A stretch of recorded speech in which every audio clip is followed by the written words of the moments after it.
Et la présidente de la région française Occitanie-Pyrénées-Méditerranée est avec moi sur le plateau. Carole Delga, bonsoir. Bonsoir. Alors, vous avez mené ces derniers jours une visite de travail au Maroc. Vous êtes accompagnée de chefs d'entreprise, d'acteurs institutionnels, mais également d'universitaires. Quelle est, à votre sens, l'importance de renforcer la coopération et les échanges académiques entre le Royaume et l'Hexagone ? Il est important de mettre en œuvre cette amitié franco-marocaine qui est naturelle, qui est le fruit d'une longue histoire parce que nous avons de nombreux points communs.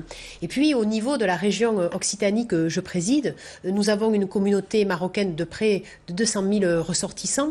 Et dans le cadre de l'économie de la région Occitanie, nous avons de nombreux points avec plusieurs régions marocaines, des points communs. Alors que ce soit sur l'aéronautique, que ce soit sur l'agroalimentaire, sur l'économie sociale et solidaire ou l'artisanat d'art.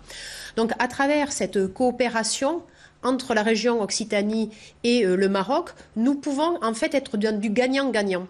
Je prends l'exemple de l'aéronautique. Quand il y a des entreprises d'Occitanie qui s'installent au Maroc, quand il y a un emploi créé à Casablanca, il y a un emploi créé en Occitanie. Nous sommes dans de la coproduction. Et donc il faut donner cette image, et en France et au Maroc, que le travail franco-marocain, eh bien, il est dans du gagnant-gagnant. En fait, nous pouvons soutenir l'emploi, nous pouvons soutenir l'innovation. C'est vrai pour le secteur économique, c'est vrai pour le secteur touristique, mais également l'enseignement supérieur, comme nous venons de le voir. Nous avons signé une convention dans les domaines du numérique, mais également dans l'agronomie et dans l'agroécologie. Alors justement, vous avez rencontré de nombreux responsables marocains et signé plusieurs accords de coopération. On a vu un exemple dans le reportage. Quels sont les autres domaines, vous en avez cité quelques-uns, de partenariat qui rendent le Maroc attractif aux yeux de votre région? Alors, le Royaume du Maroc connaît un processus de décentralisation nouveau, de régionalisation. Donc, Sa Majesté, le roi Mohamed VI, a décidé qu'il y avait 12 régions. 2 ans avant, en France, nous avons également décidé de fusionner des régions et nous en avons 13. Et la première convention que nous avons signée, c'est avec Mohamed Lancer, qui est le président des régions du Maroc, pour justement la formation des fonctionnaires territoriaux et des élus locaux. Et cela est mené par l'Association des régions de France et c'est la région Occitanie qui sera le pilote.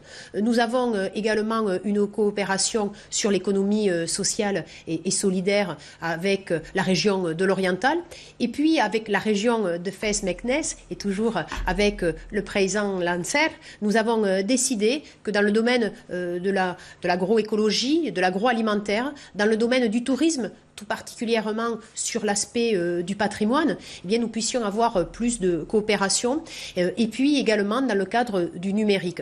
Parce que nous savons que nous devons savoir maîtriser l'ensemble des réseaux sociaux et l'ensemble des technologies qui vont vraiment impacter les métiers de demain. Alors votre région, la région Occitanie-Pyrénées-Méditerranée, est la première à avoir mis en place un bureau permanent à Casablanca. C'est dire que vous misez sur le Maroc en tant que partenaire stratégique. Quel rôle peut jouer la région en tant qu'autorité décentralisée au Maroc ou en France dans le développement des relations bilatérales entre nos deux pays? Alors nous avons une maison de la région à Casablanca. Nous allons la développer encore plus fortement dans les prochains mois pour que justement il y ait ici à Casablanca la présentation de la région Occitanie, de ses atouts, comment on peut avoir une coopération de façon très pratique entre les entreprises avec les universités.